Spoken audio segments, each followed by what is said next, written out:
don't know if you saw my email on Saturday. I woke up at 3 o'clock in the morning and realized I forgot to put the forecast in the treasurer's report.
Hey Mel, how are you? I'm good. How are you? Good.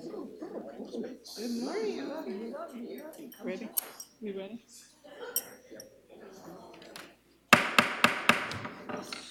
I call to order the May 20th, 2019 business meeting of the Cincinnati Board of Education. We welcome everyone and request everyone in the audience to please silence your cell phones and electronic devices. Please stand for the pledge. I pledge allegiance to the flag of the United States of America and to the republic for which it stands, one nation, under God, indivisible, with liberty and justice for all. You got it, baby.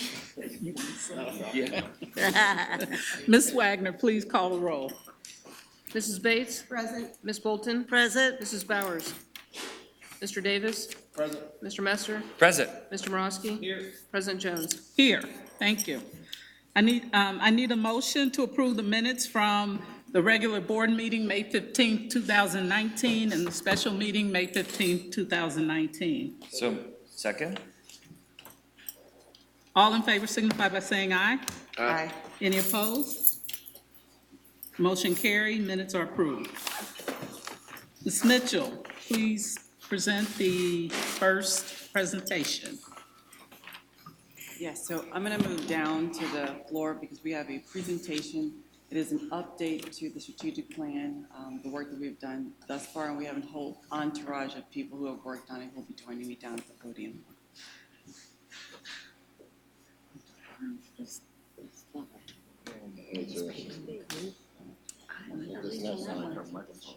Honestly, it was easier than saying group or team or something. Okay, so this morning we're going to present our work thus far on the strategic plan.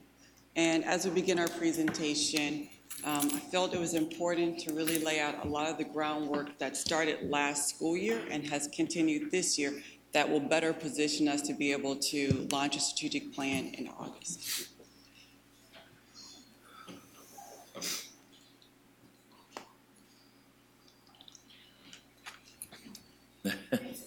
One slide. That's a short presentation. Yes.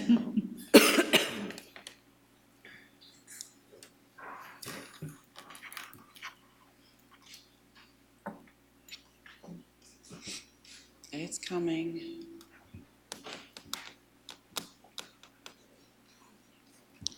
At your table, so you will see a brochure that outlines the major components of the strategic plan.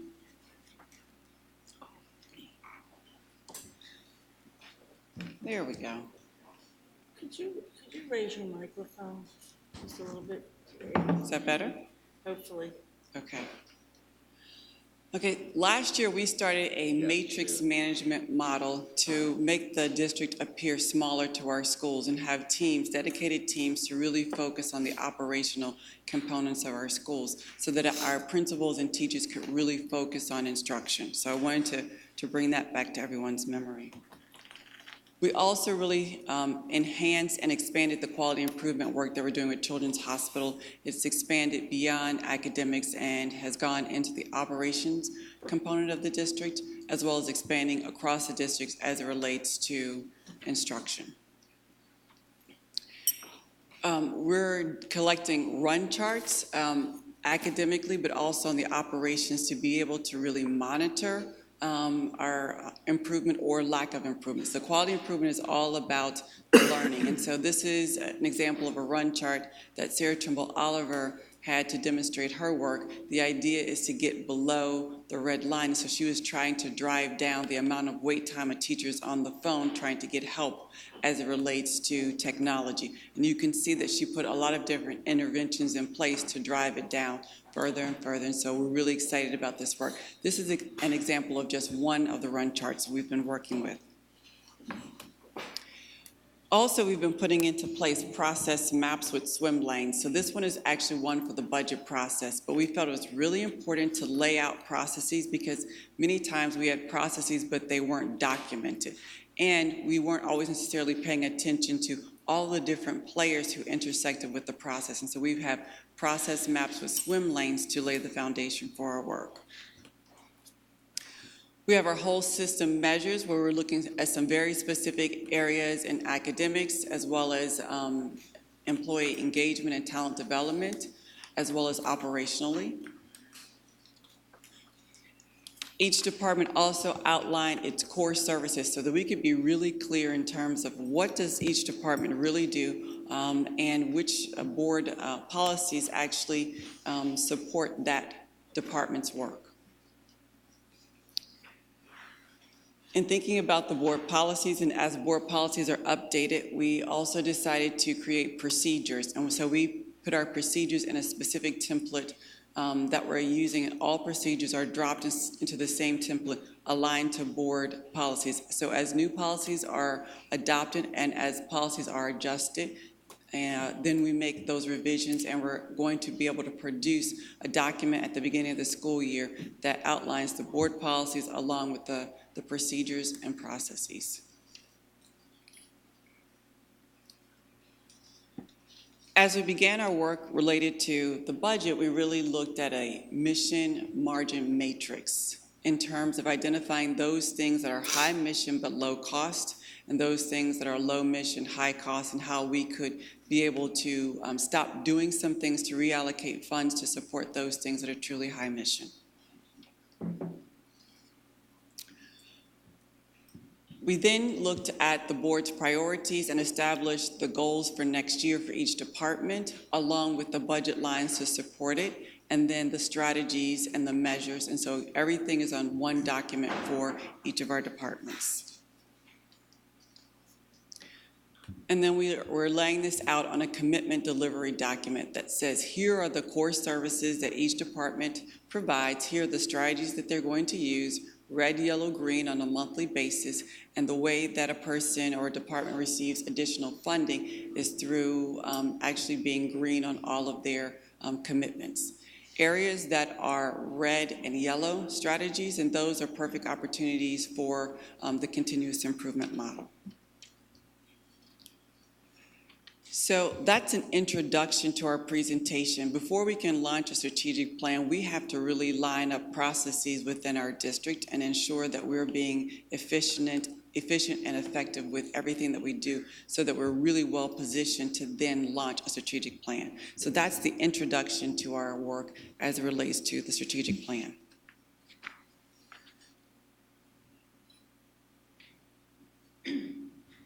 Good morning, Board. Good morning. I'm happy to be back with you today to do some updates on the strategic plan process.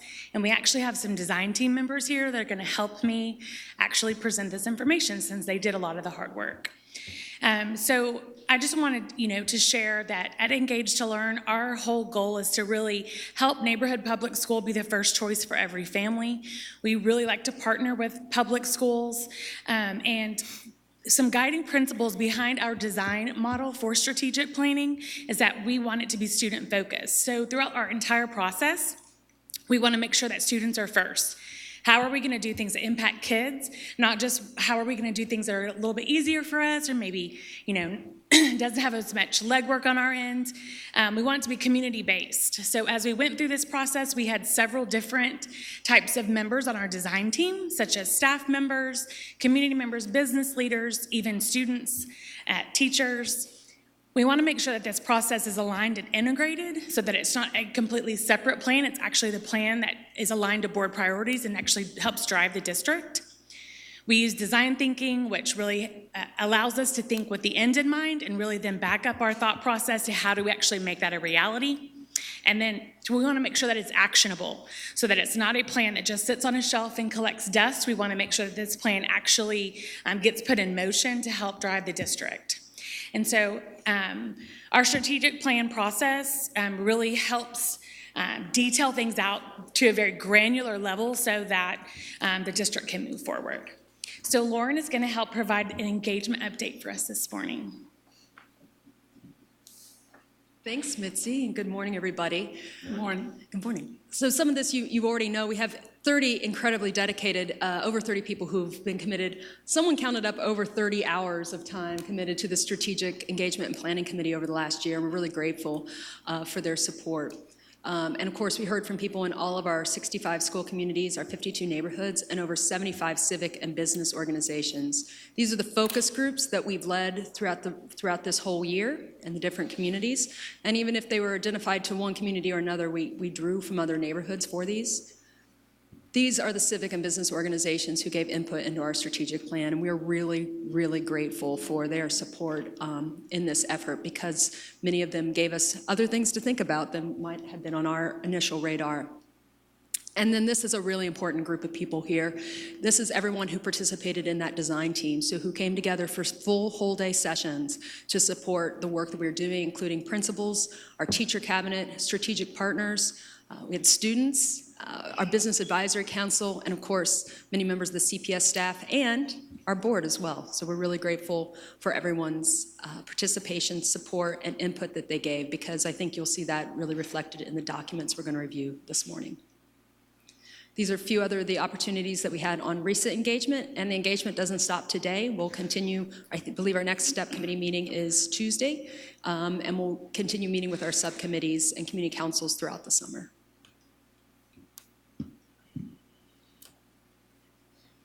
And you will have a brochure that was laid at your seat so that you can follow along with us as we begin to share some of these deliverables. One of the things that we really looked at was considering the end in mind and really thinking about what are our highest hopes for kids in Cincinnati Public Schools, what's our desired future, and then how do we get there, right? So sometimes it's really easy to dream really big, but we also want to think about what's our strategic plan that helps us arrive at those highest hopes. And so as we begin, we're going to have Paul come share our cultural tenets.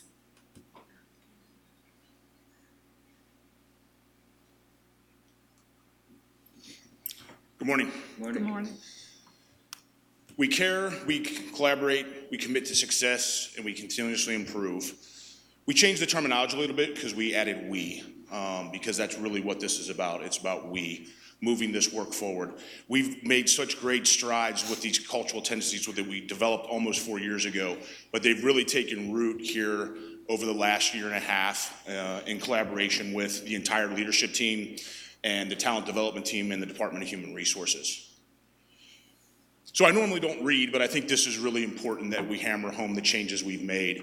We care by creating communities of kindness to support the whole child's academic, social, emotional growth based on trust, respect, and all relationships. We collaborate as educational innovators who inspire integrity, and create safe, experiential education environments for all. We continuously improve to support our growth in student achievement through better systems, student-centered decision-making, safety, security, and engagement with our students, staff, families, and community. And lastly, we commit to success by creating opportunities for staff to develop in their careers, for all of our students to create their futures and pursue their passions, enrolled in higher education, enlisted in the military, and ultimately employed in their chosen pathway. So, through this work, we decided we need to develop a call to action. And our call to action is, all Cincinnati Public School students are empowered through student voice, student-centered decision-making, and meaningful learning experiences that prepare them to be community and world influencers.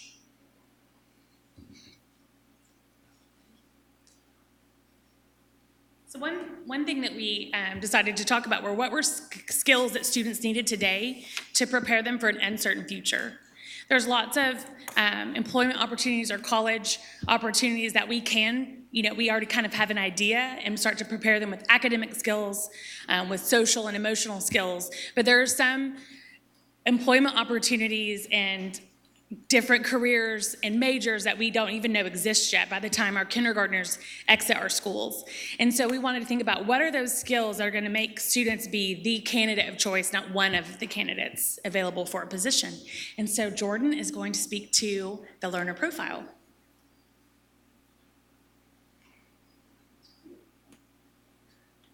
Good morning, board. Good morning. All right, sorry, and you do need glasses. It just happened to me about a year ago, so I'm trying to get used to it.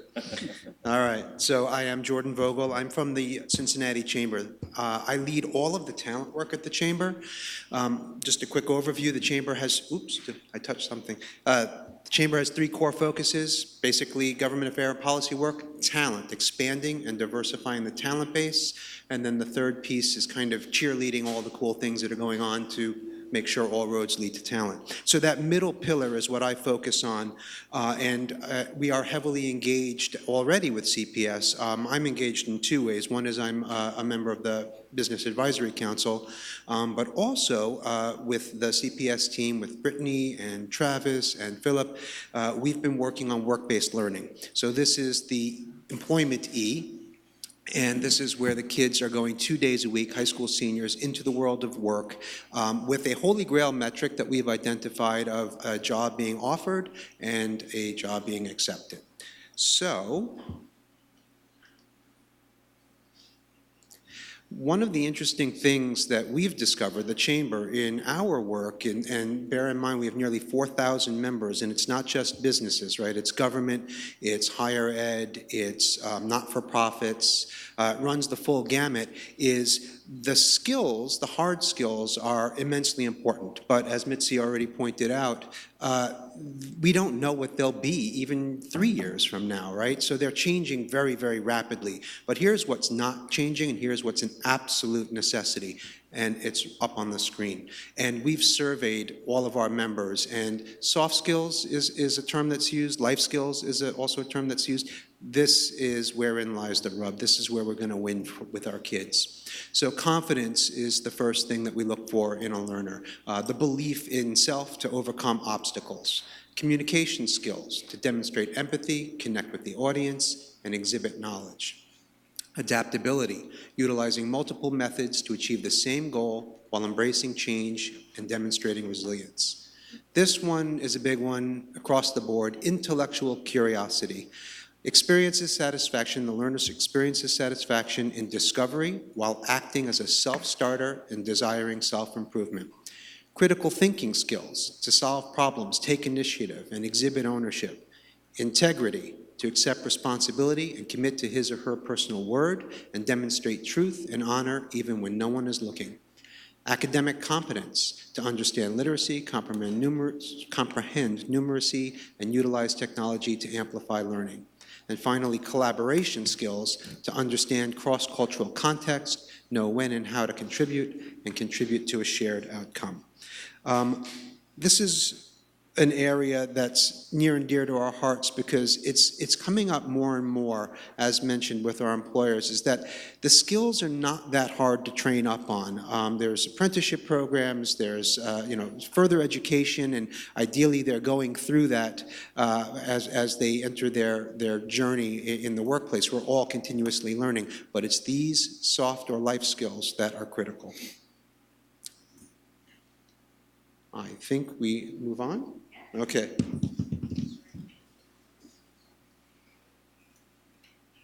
And just as we, brainstormed and really discussed and came to agreement on skills that learners really need to be successful, we did the same thing with educators. So Ms. Laura is going to share that with us as well.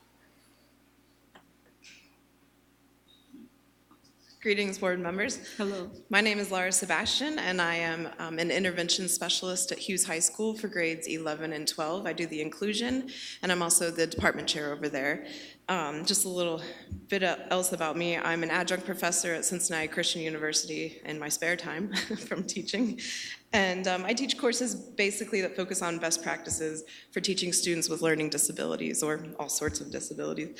And one thing that I'm most ecstatic about is tonight, 15 out of 15 of my students on my caseload are graduating at UC's Fifth Third Arena. So I'm very excited about that. And that's tonight, so we got a busy day ahead of us. But as a member of the strategic planning team, design team, I participated in the development of our goals and strategies, and I'm going to focus on the educator profile. To create the educator profile, we considered some of these 5 different aspects: writing the profile in present tense, conveying the traits, characteristics, and skills that are necessary for teachers to realize the call to action and facilitate the learner skills, setting expectations for students and staff for what learners need to be doing every day, and considering core values of the organization, learner skills, mindsets, and the different skill sets needed in the current educational contents.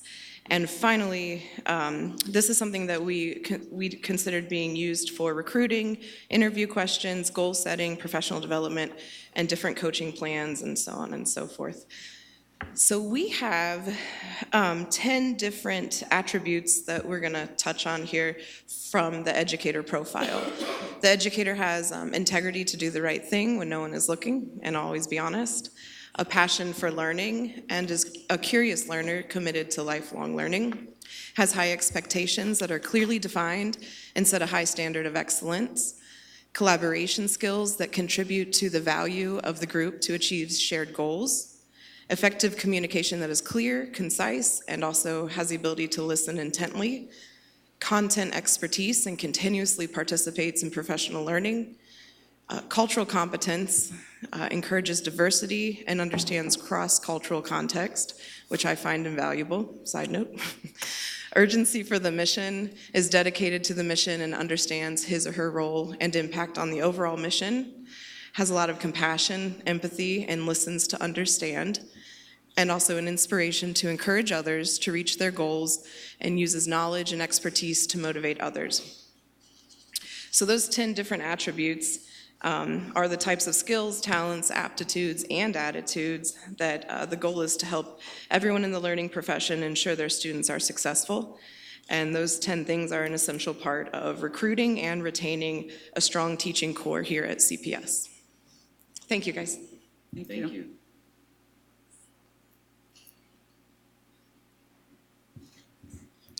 So we took a look at the board priorities that you all had established and developed goals. Goals are bold resolutions that dedicate the organization's resources and energies toward continuous creation of systems to achieve the extraordinary as expressed in the call to action and learner outcomes. And as we begin to look at these, Jordan is going to do a quick overview of those 5 goals, and then we're going to lead into Ms. Mitchell, who's going to take a look at goals and strategies together. So the goals are kind of the overarching idea, and then strategies are more specific details to ensure that we're the milestones to actually achieve the goal. So Jordan?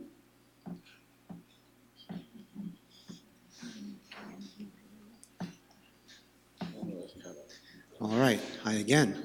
So these are the goals, the first being student-centric decision-making. We will ensure students are at the center of all decision-making to create equitable educational opportunities and experiences. Health and safety. We will commit to putting the safety, physical, social, and emotional health of our students, staff, and partners at the forefront of everything we do. Community engagement. We will build relationships with students, families, partners, and community stakeholders to positively impact student outcomes. Systems. We will design data-informed, customer-focused processes that create efficient and effective systems. And finally, growth. We will deliver exceptional educational experiences that make CPS the destination of choice for families and students, reflecting the diversity of our communities. And if you'll indulge me for a quick moment, this, I swear to you, and pardon the image, but it happened this morning in the shower. So here's what I was thinking about the process, and I think that would be interesting. So I went through this process for 3 days, again, because the Chamber's invested in the next generation of workforce. This was very important to me. So I did dedicate that time, and it dawned on me this morning that the process felt a lot like the forging of steel, or iron, if you will. When you think about that process, this was painful, and Mitzi was amazing, but she put us through some serious rigor. And it was like, you know, being purified, melted down, shaped, quenched, rinse and repeat, right? I mean, it was really intense. So the goals are solid, but it was the process to get here that was really impressive, and it left me with a feeling of what this staff and the admin are capable of. I got to spend a lot of time with CPS folks, and I have to say I'm a passionate evangelist because of what I saw, from the transparency to the spirit of collaboration, open-mindedness, willingness to learn from each other, and of course that passion is just palpable. So I wanted to share that with you as somebody from the business community. Thank you. So I'm not going to read through all of the strategies for you. They are also within the brochure. And so this is the first time that the board has had the opportunity to see the strategies. You saw the goals in our previous board meetings, but this is the first time that you've seen the strategies. And so our design team worked to outline strategies for each one of the goal areas. And so this is an area that we will welcome some feedback from the board, so you can see the different strategies here. In addition, you will notice that we went back to the board's 5 original priorities. There are an additional 2 that the design team added that we decided to fold into other areas. We didn't want to lose those, but we also wanted to make sure that we were providing what the board asked for. So student outcomes is one that we have folded into student-centric decision-making, and then employee engagement and experience is another one that we decide to dovetail into another area. But you can see the goal areas and then the strategies. One of our next big steps before Mitzi comes up is for us to continue to work on identifying what are the measures that will say we are successful on these goals, and lay those measures out over the next 3 years. And so that's a major part of our work, and it leads into next steps.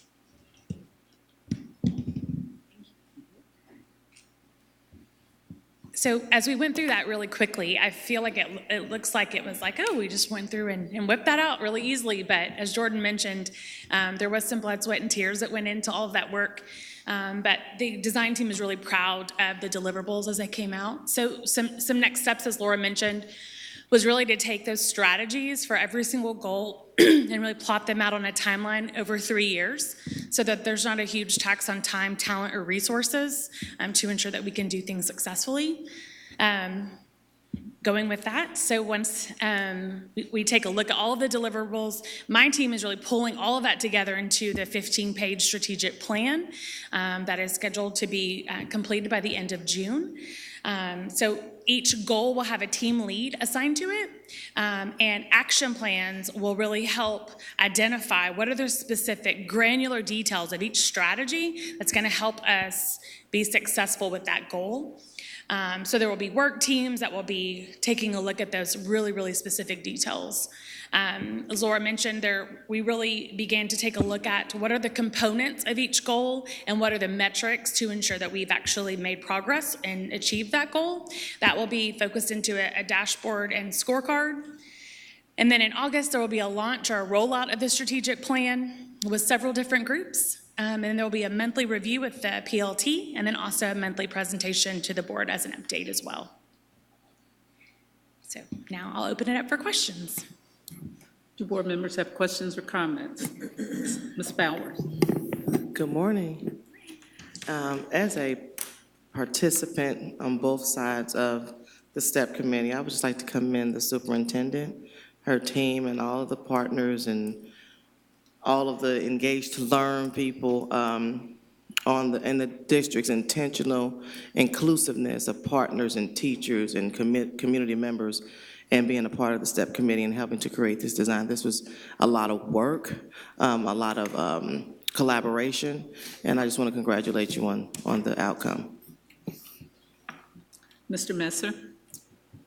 Yes, thank you for that update. I think it's excellent work, and what I see a lot in here is the how we're going to approach things, how we're going to show up. And I think what will be crucial when we get to kind of the rollout is the what. Because one beautiful thing about a strategic plan is it says, this is current state, here's future state, and here's how many more seats we're going to need over this amount of time, and here's how we're going to go about doing that, and here are the dollars that will be associated with that, so that then we'll look to taxpayers, we'll look to the private fundraising that we talked about in the past. But I think the how is crucial. How you operate every day is so important, but then getting to the specifics of what does our physical plant look like? What does our workforce look like? And all of those specifics, so that as we go out to the community, we say, here's the vision. Here's what we see this district being in the near future. But I still think we have to give the glimpse into, if we stay on this trajectory, in 10 years we could look like this. So that's why we need to make some of the financial decisions, or have levies, or to have whatever, or think differently about our financial strategies as we go into the next couple after the one we just recently decided on. So I think that the specifics in that will be a great add to this. And as far as the how, I think it's kind of in there, but not as deliberate as perhaps maybe we could, as being one of the largest employers in the region, to say, I think it's crucial in today's world to say we're going to have an engaged workforce. And, maybe one of the culture is we are engaged. Well, what does that mean? How do you know that you're engaged? Well, that then drives all the other behaviors of having a formal engagement program. And it's not just teachers, although, I do care about making sure that our teachers are engaged and have the tools and resources to do their job and that type of thing. But I want to know that the person that is serving our children in the morning after they've had a horrible, experience or whatever, that person is engaged to make that impact. And we've heard those stories. But how do we create a culture that no matter who touches our students as they come through, they get that experience that comes from having a really engaged workforce. As we look to kind of the tenets of what it said about the students, one thing that I've been thinking a whole lot about since we heard from our Woodford students through some of my school visits are, you want to make sure your kids are successful in life? Give them some of the basic life skills, like balancing a checkbook, learning how to pay bills, understanding how to do a credit application, or the negative impacts of not managing your credit or whatever.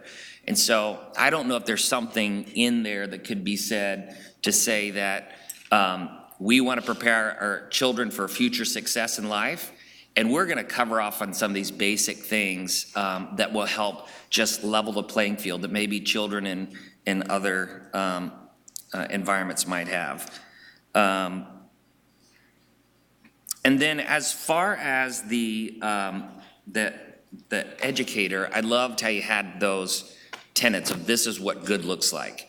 And my question is, and I don't know enough about this, but it feels like maybe our coaching and development opportunities may not be as regular and often and as rich as they could be. So what would be different about that if we're gonna have these laid out to say this is what good looks like?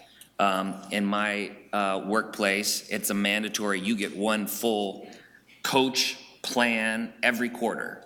And it's got specific action items from go to here, to here, to here, to here, versus more of an annual or a biannual. And then, and I think that you talked on the scorecard, I think that was such a great add to this, that if we are able to see a dashboard that the staff looks like, that the staff looks at, the community can look at, anybody can just see this dashboard, I think that's a really great ad that you put in here and can really help us see us move forward as a district. So thank you all for the work. Thank you. Ms. Bolton? Thank you, and thanks everyone for all the work. It's impressive to have done this quickly, I think. I have some suggestions and some reservations and some issues, if I could. And is this a prototype, or is it just to kind of give us a visual of what it might look like? I would like to see the community emphasized more in a strategic plan. I mean, we spend a lot of columns here on the internal people, the teachers and the kids, and certainly that's who's doing the work. But for a strategic plan, you've got to inspire the community, not just inspire the folks that are already here.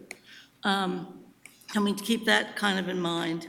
And this will sound like I'm trying to make the board be more important than it is, but we're the community, be it as it may, this fearsome seven up here.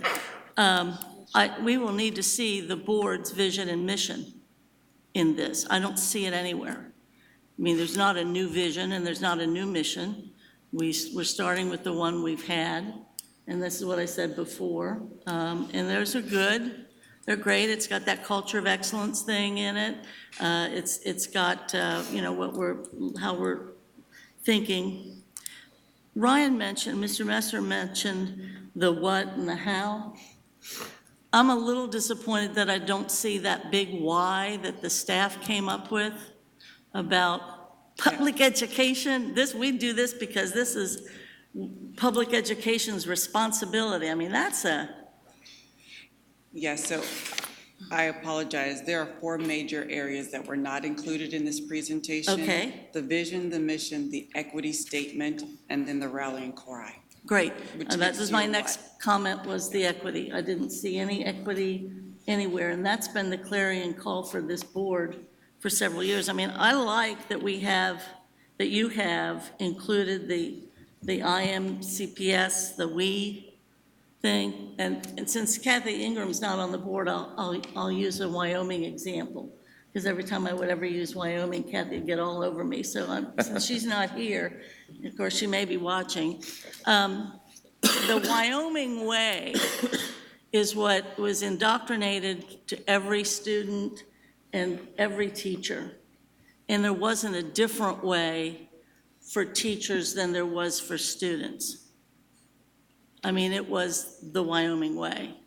And which meant that everybody, and I was just at one school function, and somebody mentioned that it was over at Riverview. One of the staff members mentioned how kids were correcting each other, and they said, it's the Riverview way. You don't say bad things. Or I just think it'd be great if we could merge this wonderful work you all have done over a few years now on IMCPS for staff, and because it's fabulous work.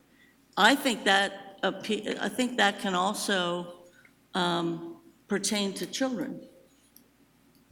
I mean, that's that culture that you start at the central office and been working through that just those words are good. But the we, to Paul's point, should be more than the grown-ups. But you mentioned equity, that's great. Vision, mission, you talked about great. And Mitzi won't believe I'm gonna say this because she's listened to me a few times, but I think it'd be great. It's the Holy Trinity, if you will, both in faith and in set design and in also political ads. Never say more than 3 things, meaning if the strategies, if we could Reduce get the them? holy, yes. We'd be happy to. I mean, it just 3 works, Father, Son, Holy Ghost, and then the triangle in set designs, the apex, if you will. Nobody reads past number 3. It's as simple as that. So, I mean, those are things, but I want to see the why. The other one thing, and this is specific to the board, and it might just be specific to me. I think the goals are great, but I do think that your goals for community engagement and growth may not have been inclusive enough of the big things that we have to do, that were in the first thing that we came up with. For example, growth, and it's too long, but it shows where the board's been. The Board of Education is committed to being intentional and deliberate in its growth strategies, ensuring that its growth is implemented with an eye toward equity and integration, all while paying special attention to managing the district's assets and keeping an eye on community development. Remember, we were hot to trot about that. Enrollment diversification, demographic trends, neighborhood identity, and expanding its portfolio of choices. I think that is more than us just offering a good product, because it talks about what we have to be concerned about. And I think that was good board work, and the other one was the community engagement one. I'd like you to look at that again, because I think the original board priority was really good. The CPS Board of Education, through existing district and community infrastructure and new communication strategies, is committed to creating environments, and again, too long, and processes in which meaningful community engagement can occur and therefore authentically influence its decision-making. I mean, I think that might evolve into a strategy, but those 2, the other 3, I think thank you for making them more succinct and meaningful and powerful. But those 2, I would just say if you look back on those to see if there's some aspects that we could pick up. But yeah, if you're good on the why and the vision and the mission and the equity piece, and emphasizing the community, not just folks that work here and learn here. And some definition of culture of excellence would be helpful. Mr. Davis. I want to thank particularly Member Messer and Member Bolton for their words. I'm a bit of a system skeptic, so while I want to offer gratitude and encouragement, I have just a couple of concerns. If I were a student, I would think that our call to action is bogus. For one, as a student, I don't even get to vote on my LSDMC. But you want to make this student-centric. This is all about the student. I don't know. I think you have to balance that with reality and desire. So your school board may need to reconsider the student having a vote. Yes. Vote without voice is a big concern for me. I'm wondering if there was involvement of dropouts, charter families, those that do not drink the CPS Kool-Aid. A lot of the things that I hear, it makes everything is like so good, and it's going to be so good, and things are not that great. And I would hope that in our strategic planning, we would be able to address that straightforward and directly. Things are not that great. I know we're the greatest, worst district in the world. Good. I'm happy about it. I am as big a cheerleader as any of us. I want this to be successful. But in our strategic plan, I think we have to be clear in addressing our concerns.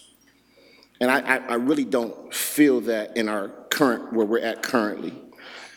Jordan, the chief evangelist, man, we need you. I was really excited about the Chamber's participation and our opportunity to build with outside organizations like the Chamber. I would have been as ecstatic if we would have had maybe more of a teacher presence and maybe more of a student presence and maybe more of a community presence inside of our design team. But I think that's an error on our part in determining what the design team was going to look like. And then a lot of times you just can't go backwards, but I wanted to make that statement. My final comment is really a reiteration of what Member Bolton said about the why, and I did hear you, Superintendent Mitchell, that has not been included, so we're looking forward to seeing it being included, and what Member Messer said about the what and the how. And I know we're at a point in time, so this, for me, this is not final, but as we are at a point in time and we continue to grow, I think that what and that how is very important for us to be able to start hearing in our presentations. Again, I want to be clear. I'm very grateful and encouraging us to continue along these lines. Thank you, Madam Chair. Thank you. Other board member comments? I have one comment. I guess that'll be the final comment. I want to thank the whole team as well. I really congratulate you on even bringing this to us so far. And I know just based on the comments and the feedback that board members are giving, it is kind of hard to see the big picture or the broader picture when you're kind of doing it in steps. So I'm not as critical about that because I think to get the full picture, we'll have to see the full plan. So I think it's coming. I do agree with Mr. Davis's statement about the fact that the board, and we have to take responsibility for that. We're the ones that made the decision about not having student voice on LSDMCs. And so I remember in the beginning of the year when we were starting this, when we had our, what day was it, January 12th or something, when we had our retreat, even the struggle that we had coming to agreement about our priorities. So this hasn't been a clean process necessarily at all levels. So there's a lot of thought that needs to go in on the board's part to be able to own some of this and start looking at some of the things that we can impact down the road. I am very pleased about the cultural tenets. I think my opinion is that they deliver a strong message. Might there be something missing? Yes. I mean, I hear people commenting about that. But I was very impressed when I look at that. I mean, it gives us a really good focus, which is what vision statements are supposed to do, and I felt pretty good about that. And then finally, I do agree that somehow we need to integrate the IMCPS part of it, which is also strong and it's successful. And so we certainly want to strengthen it in that way.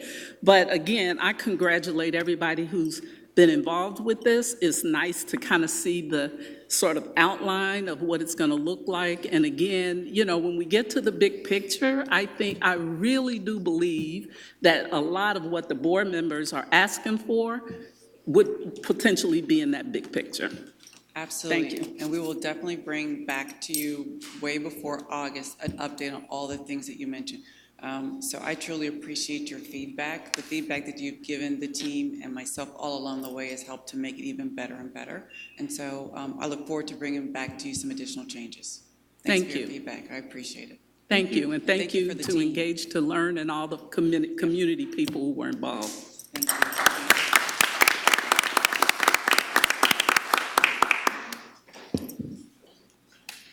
Okay. Mrs. Wagner, please present the 5-year forecast.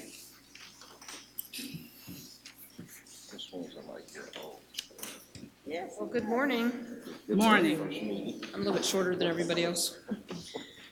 So I'm here today to present to you the May update of the 5-year forecast. And just to start off very briefly, to educate the public and just remind our board members that the 5-year forecast is required by the Ohio Department of Education from all 610 school districts in the state of Ohio, and it's for the purpose of monitoring solvency across the state. We have to use a standard format that's created by the Ohio Department of Education. We operate on a cash basis, and the format includes 3 years of actuals and 5 years of estimated revenues and expenditures. And then we file twice per year, typically in October and May, but this year in 2019, we'll be filing in November instead. So we have factors that influence the forecast. We're at the end of a state biennium budget, and you've been hearing a lot of talk in the press about the Cup-Patterson fair funding formula and the governor's budget, which will have a positive impact on CPS, we think, depending on how it gets through the House and Senate. The state foundation formula has been proposed to be put on hold, so we're still operating under the current formula, which has some challenges for the district in that we're considered a wealthy district because it's, the measure is relative across the state in comparison. So one district in northern Ohio can get very poor because of some economic action that would make us look very rich with absolutely no changes to our economy at all. It also has a 5% cap on our revenue growth, so if we grow too fast in enrollment, it kind of hurts us because we won't get the revenue that goes along with that growth. And then, of course, we still have pass-through funding, which is where the students in charter schools, private parochial vouchers, participate in our funded ADM, or average daily membership, and then that tuition is deducted even before we see the first dime. And throughout the forecast and projecting out into the future, we typically use anywhere from 3 to 5% inflation rates, depending on the category. So the big picture in May is that we are, as compared to what we filed in October, that we're going to finish in a more positive cash balance than we anticipated, which is good news, about $26 million.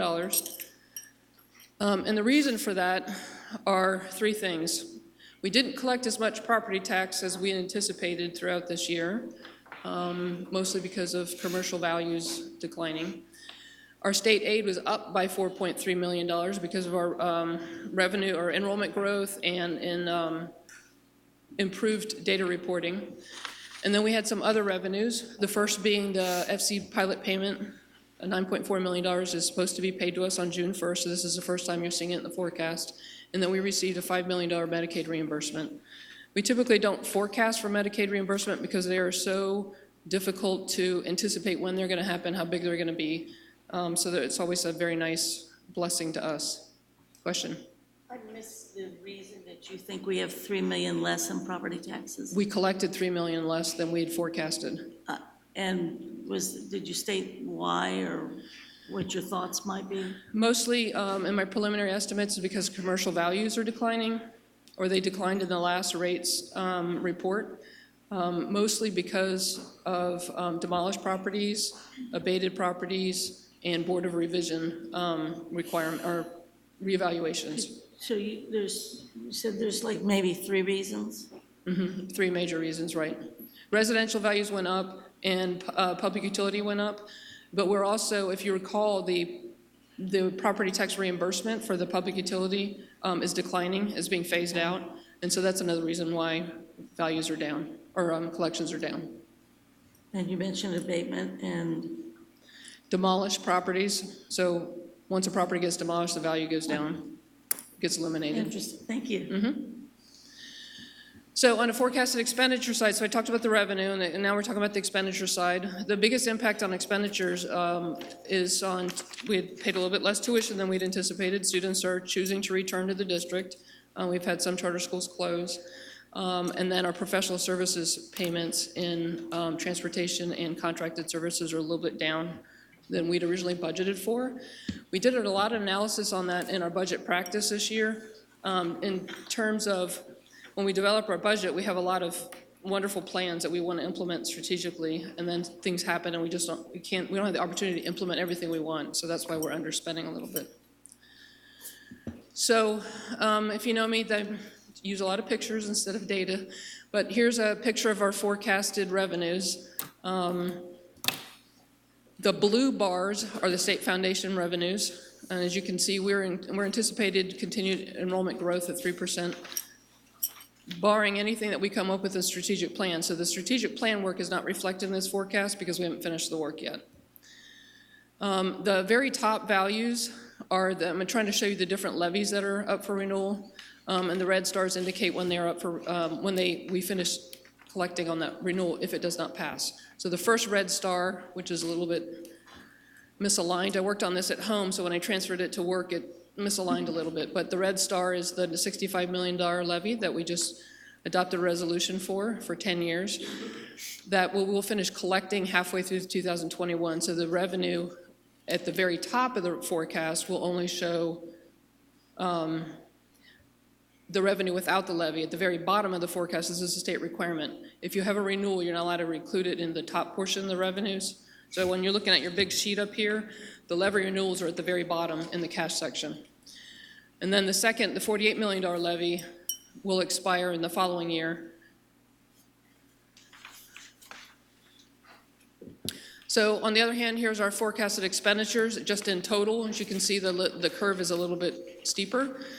Typically in a forecast, when you're using inflation rates, if there's some kind of anomaly that happens, it tends to think the anomaly is going to continue to happen. But we are very stringent on focusing our budget to make sure that we stay within our cash limits, and we have the ability to control that growth.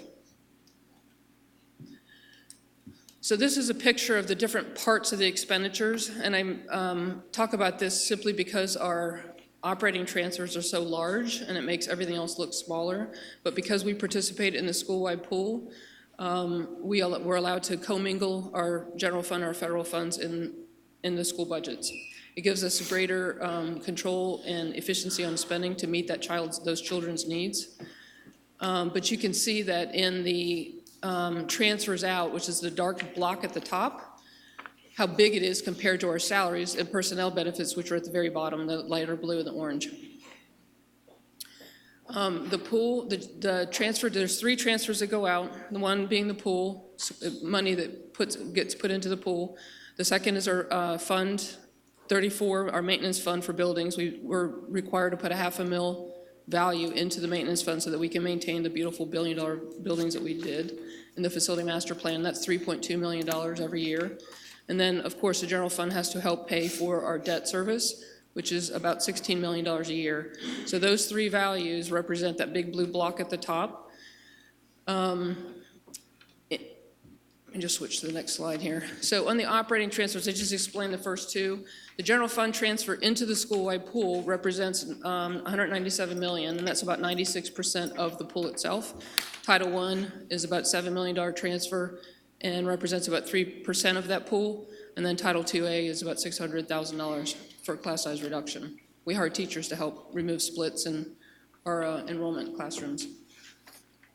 In addition to that, the salaries and benefits of the pool represent about 95% of that whole pool value. So most of it's spent on teachers and paraprofessionals and support services. So finally, here's the impact of the cash of the May forecast. The lines at the top represent the revenue, and what I'm trying to show you here is what cash would happen with or without the renewals. So the gray line at the top is our expenditure line. The orange line that's second there is the revenue with our renewal, and the blue line would represent if we weren't successful in renewing our levies. And then the bottom 2 lines represent the impact of cash. So you can see where we're forecasting a positive cash flow through 2022 and dipping into the deficit in 2023. So every year as we manage our budget and our spending and become more efficient with our budget and our spending, we're able to push that deficit off another year, which is good news. But then the yellow line at the bottom shows how devastating it would be if we were not successful in passing our renewals. So with that, I would like to open it up for questions. Board members have questions or comments? Yes, sir. Yes, Mr. Messer. And this is just for me, for my education. You know, as this kind of looks like kind of just steady growth as you project out, and I've learned over my time so far of how you kind of create your formulas and that kind of shows out. Will the 5-year forecast ever include our capital expenditures or our, you know, if we say strategic plan says we need 3,000 more seats by 20 whatever, and so will that then trigger this to say, put a spike in there, which is, how does that get figured in? Yeah, so if we decided we had a strategy that was going to recruit 10,000 kids to the district, I'm going to use big numbers so that it makes sense, then the revenues generation would have to go up. But because property taxes don't grow with enrollment, it stays with property values. When you're in a growth cycle of enrollment, the per pupil for property taxes goes down per pupil. Does that make sense? So state revenues will grow, but the property values will stay flat, or property revenues will stay flat. But your expenses are going to go up because you have to hire more teachers, you're going to need more supplies, more transportation, you know, everything. And so the expenditures are going to grow at a faster rate than your revenues. It'll drive a forecast or cash deficit in the forecast. So that's one indication that you need to do something to generate more revenue. It would also be an indication that you might need to go find some more property. You will not see property capital expenditures in the general fund. We typically don't buy out of our cash general fund. We would have more than likely put it into a permanent improvement fund, or when we bought Mercy and renovated Cans, that debt went into our debt service fund. That's why our debt payments went up from last year to this year, because we're now paying on that debt. Does that answer your question? Yeah, so, and I think it may be an interesting add for the strategic plan. And I'm visual, so I'm trying to make this where I can describe what I'm seeing in my head, where it's almost like, here's our 5-year forecast as you're rolling this out, but then like an overlay. Right. Where it shows like, this is the incremental money that Right. has to be identified. Or, you know, so you see like, you peel it back and it's like, oh, it looks like a nice little steady, oh yeah, Right. it'll just kind of grow. But the point you just made, I think, is critical, that bar any changes, our dollars don't increase, and then, you know, if we continue on the growth trajectory that we have with our students and other needs, et cetera, then you could show like this gap that would be like an uncolored box saying we need to identify. So thank you for that clarification. You're exactly right, and we're thinking along the same lines. We've actually formed a subcommittee of the STEP committee to do long-range financial planning. And so we started at first, talking about the need for a renewal and what to do about that. And then we talked about the state funding formula and how that would impact our long-term financial plans. Having those things kind of set aside right now, because we're in kind of wait mode for those two things, we're focusing on two rather subcommittees of that committee, one that works on fundraising future opportunities for revenues, and the other one that's working on financial messaging of our good stewardship and getting the word out. We're anxiously awaiting for the content of the strategic plan so then we can go then apply it to our model. So that's a very good point. Thank you. Mr. Davis? Thank you, Ms. Wagner. This marks a year for me, because I remember my first school board meeting, and I was going, what the heck is a 5-year forecast? And I spent many hours with you, and I kind of understand. So thank you. What are your greatest fears in regard to where we stand in regard to the forecast? Great question. So I'd have to say that my greatest fear was that we would grow much faster than our legislators will allow us to grow and support us financially. What do we do with that? Thank you. Thank you. Ms. Bolton? Yeah, I remain very, very, very concerned about the need for new money so quickly in our future, because I just don't think it's going to be there. And so when And that's just me being very, very cautionary, I guess. I'm very concerned. So it might behoove us to be thinking more along the line that that's not a given. And so how do the next 3 budgets or what have you, or the first half of this? And that also needs to be in our mind as we are looking at the strategic plan, because it's you have this many renewals that must pass. You had a very historic new money with the preschool promise piece, and that 15 million dedicated, and that great initiative on our part too to expand. I just think with what's out there and the frequency of the renewals will hurt greatly our opportunity to actually have new money. So, I mean, and this is when you have to start preparing for that. That's exactly right, and that's one of the things that we talked about on that long-term financial planning group. We're trying to solicit experts in those fields for the long-range, foundation, fundraising. And that's another reason why I was recommending to the board to go for longer levy cycles, because of the levy fatigue, both internally and externally, and all the competing levies that are out there. So, yeah, total agreement. And I think that's also one of the reasons, not only that the 10-year, which might be very difficult to get past too, but I think it has a better chance. The other issue, though, is that that gave at least the impression that there was new money coming in, from a standpoint of construction, district-wide and city-wide, whereas at least with these renewals, we keep saying this is not new money. Correct, and so the public doesn't realize that our revenue doesn't grow with inflation and economic growth. However, if we ever choose to go with a substitute continuing levy, we would be able to take advantage of new growth, new construction, and that value. So that would slow that the financial need down. Thank you. Encourage it. Thank you. Mr. Morosky. Thank you, President Jones. Thank you, Ms. Wagner. That was extremely helpful to see. So I'm curious, you noted that you sort of put the state funding formula piece on the shelf, and I understand why. And while I have political opinions, I'm curious what your professional opinion is regarding Cup-Patterson and whether or not it's been, do you think, permanently derailed, or is going to come back in another version, or?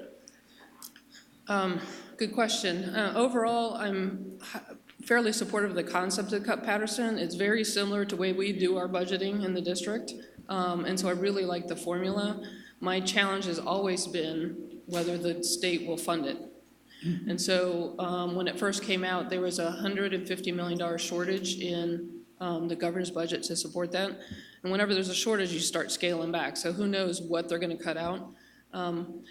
I think in the end, they will probably convert to something similar to Cup-Patterson or use the foundation of it, but how they trim it and change it, remains to be seen.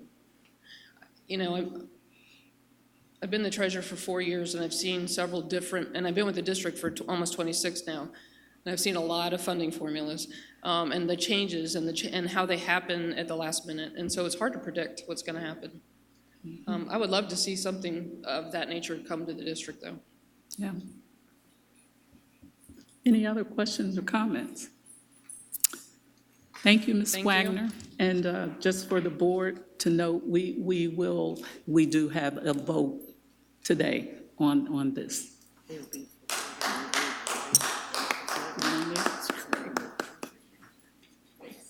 Okay. Thank you, Melanie. Okay. Does anyone have any kudos? Ms. Bowers? I have kudos from the 3rd annual Chris Nams baseball softball event yesterday. It was a wonderful turnout for parents. Nice competition with students. We went into overtime. Oh, I'm sorry, we went into extra innings. Get my sports right.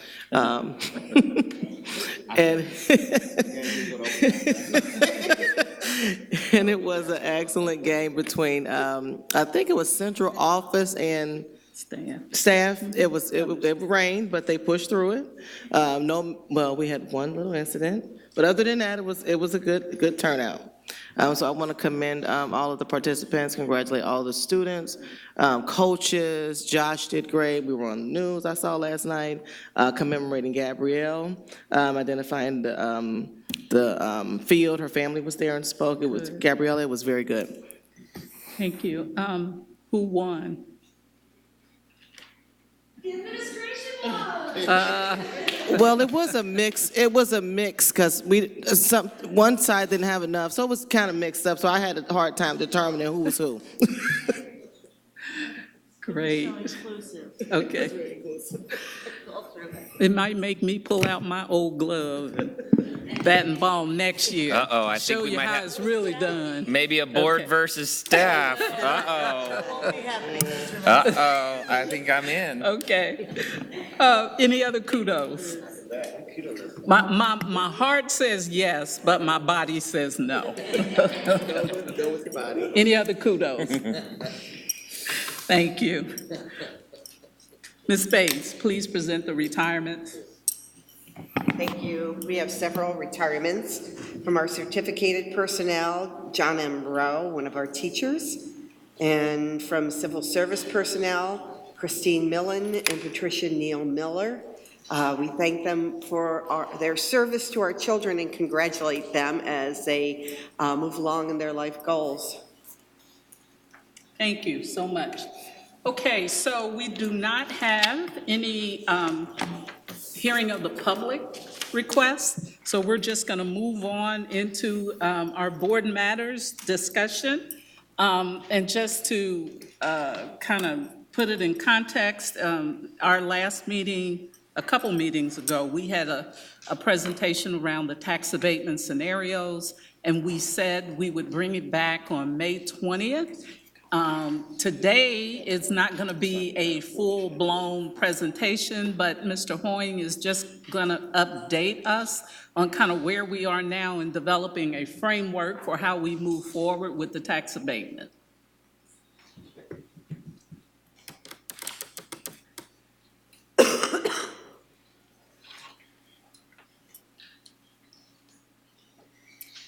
Thank you. We reached out at your request to the city last week to convene a meeting to start by making sure that our numbers are reconciled and that we can compare and contrast the numbers that were presented by the city manager and our own. So I reached out to the Deputy Solicitor Luke Blocher last week, and he got back to me, and we're eager to put a meeting together. He's going to send me a couple of dates, and then we'll compare calendars with the treasurer and myself and our outside legal help, and we'll get a meeting together. So that's the only update I have at this point. Oh, okay. Mr. Messer. Yeah, thank you for that update. The one question that I think is very basic, but I don't know that it's officially been answered, which is, has the city told us what their approval process is? Who owns the decision and how that will be approved through the city? And if not, then if we could formally ask that, my opinion is we will spin and spin and spin, and the city will spin and spin. I think we need to know who's your team that we negotiate with, and then what's the approval? Because we've gotten, it's the city manager, we've gotten, it's the council committees will approve and oversee that, which are the committees overseen by Councilmember Sittenfeld and Councilmember Mann.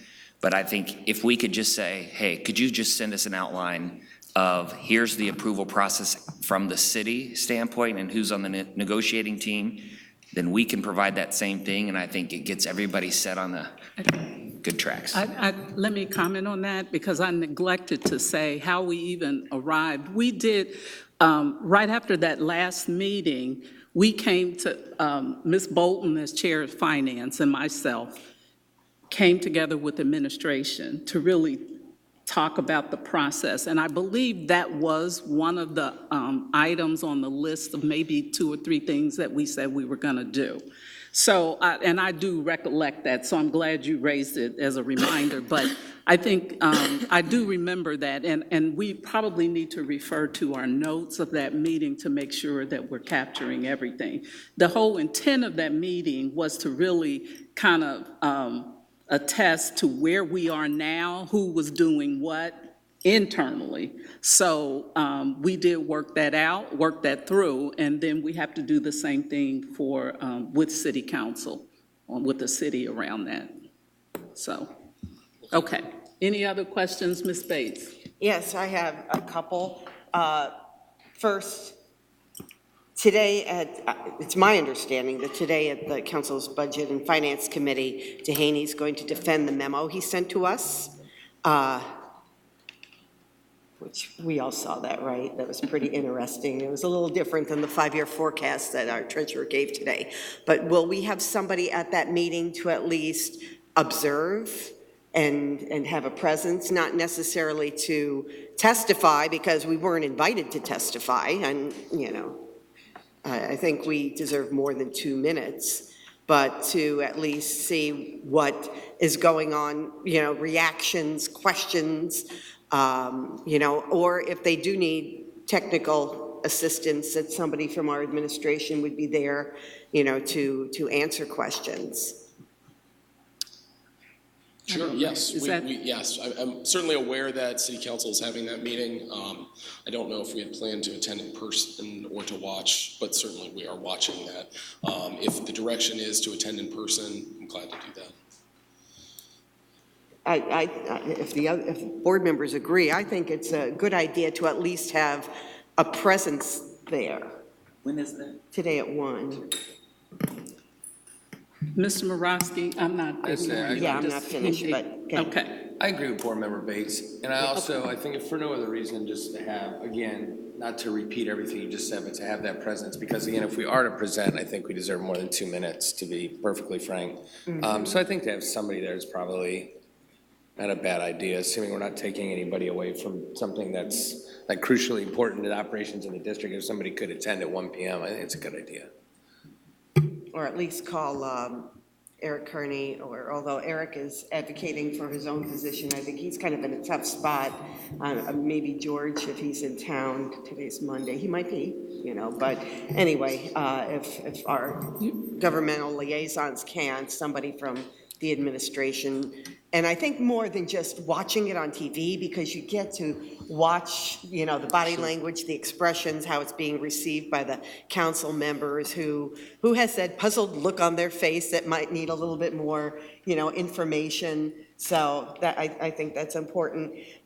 Secondly, we talked in, I think, our last meeting about having openly developed criteria brought to the board. So, you know, obviously the negotiating team isn't going to be negotiating in public. That's, you know, that's not part of the process, but knowing what the criteria is for the negotiating team, I think is important for the board to know and for the public to know what our priorities are. So when we can expect that to at least be presented or worked on publicly. Thank you. Any other questions or comments? Okay. Well, I think we'll follow, and internally, we'll follow up on these things. I can tell you, we did have a pretty robust conversation in the meeting internally, and I believe we also talked a little bit about the criteria piece. But I think what we did is basically summarize what was going on internally and how we needed to reach out to the city as an initial step. So we realized that we have a process and a few more steps to do. So we'll get that done. Right, but. And the timeline. The board needs to know that too. Absolutely, when that work I know. is- Yeah, I got is you. framed. Okay, thank you. Okay, Superintendent Mitchell, do you have a report? I do. I have a couple things in a really short presentation to show you some of our students. But I wanted to just go ahead and acknowledge and send around to the board members. the vision, mission, equity and excellence, education, components that we're thinking about regarding the rallying cry, as well as the culture of excellence, in addition to the brand identity statement. So those were not included in the presentation that was given a couple of moments ago, but I wanted to acknowledge the people who really did this hard work, and also to acknowledge the board's vision and mission, and so, as well as equity. So you have that. Rest assured that that will be included in the overall plan in its final stage. Thank you. All right, yes, sorry, so we try to work pretty fast.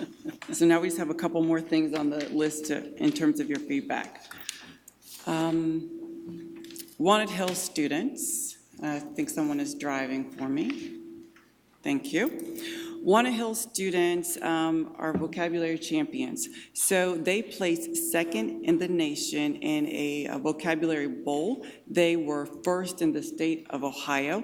Nearly 1.4 million students from 39,000 schools across the district, across the nation competed. And Wanted Hills came out to be second in the nation and first in Ohio, which is wonderful. Other exciting news, the Zoo Academy seniors at Hughes were able to meet the National Geographic Fellow, so they were very excited to be able to meet her. So that's very exciting as well. This is a highlight of our valedictorian from Schroeder High School. She was featured in the Enquirer, and here's her quote in the Enquirer. "Everyone in my class is extremely bright and smart and talented, and they are all going to do amazing things. I just want them to understand that they can have help all along the way, and they should also help themselves." So very nice. You all may remember seeing her when she came down to be acknowledged as being the valedictorian for the school. Last but not least, we want to acknowledge many of our students who are taking part of or advantage of Project Connect, and them graduating, which is significant. This is a screenshot of Destiny Lewis, who will be going to Miami on a full ride. And so it just highlights that we are taking care of all of our kids.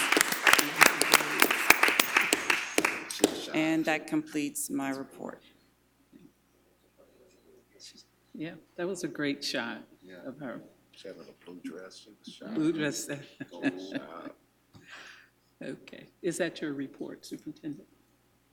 Okay, thank you. Do I have a motion to approve the recommendations of the superintendent? So moved. Is there a second? Discussion? Ms. Wagner, please call the roll. Mrs. Bates? Aye. Mrs. Bowers? Mr. Davis? Aye. Mr. Messer? Aye. Mr. Morosky? President Jones? Yes. Motion carries. Okay, I need a motion for a 48-hour waiver to add action around the approval of the 5-year forecast. So moved. Second? Second. Discussion. Ms. Wagner, please call the roll. Mrs. Bates? Aye. Mrs. Bowers? Mr. Davis? Aye. Mr. Messer? Mr. Morosky? President Jones? Aye. Okay. Report of the treasurer, Ms. Wagner. My written report is submitted, and in addition to that, submitting the 5-year forecast for approval. Okay.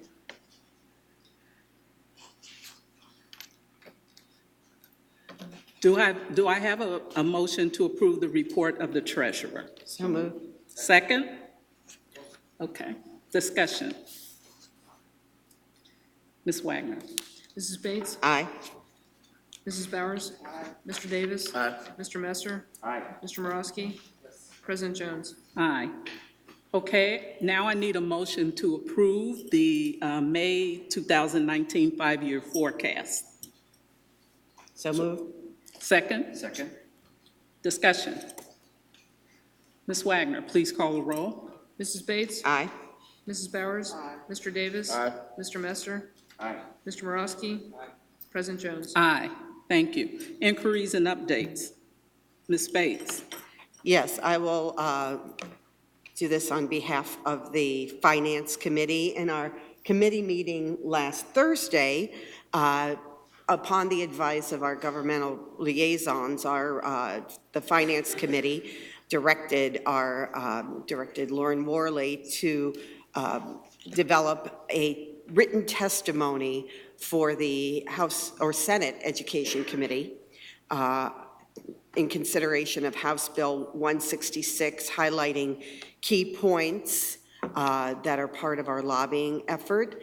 I wanted to bring this to your attention. It's in draft form right now, but I don't believe we would have time as a board to approve this, because we would have to approve it right now. It has to be in this week, in testimony, this week or early next week, I believe. And when's our next meeting? It's not until June, right? Yeah, June 10th. but the Finance Committee did direct the administration to draft a letter in our behalf. So it was approved by the Finance Committee.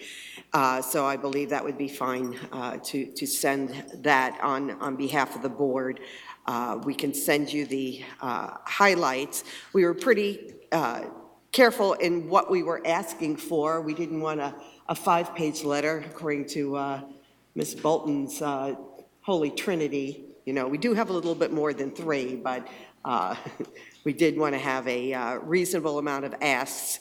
And we are supporting wraparound service funding, which is in 166, changes in the graduation requirements, changes in the report card, additional assistance for pupil transportation, and there's an inclusion regarding residential developer tax abatements, and that is a different bill, but there is it would provide a tax break only for housing developers by freezing the taxable value of their property up to 3 years, and we would rather that be a local decision and that the city of Cincinnati have control of that. So in a nutshell, that's what we're proposing as written testimony to the Senate Committee, and we would be happy to send you the final draft once it's finalized. Thank you. Any other inquiries or updates? Great, thanks. Any assignments? No assignments. Quick, 2 for 2. Ms. quick Bates is- gavel. Hurry before he gets back, hurry. Okay, all righty. All right then, I need a motion to recess into executive session to consider purchase of property for public services and employment of a public employee or official. So move. Second? Ms. Wagner? Is that a roll call or a voice vote? Roll call. Okay. Mrs. Bates? Aye. Mrs. Bowers? Mr. Davis? Mr. Messer? Aye. Mr. Morosky? President Jones? Aye. Okay, having no other business, I declare the meeting adjourned. No, I'm sorry, we're not adjourning, we're recessed. I have the parliamentarian next to me, she keeps me in check.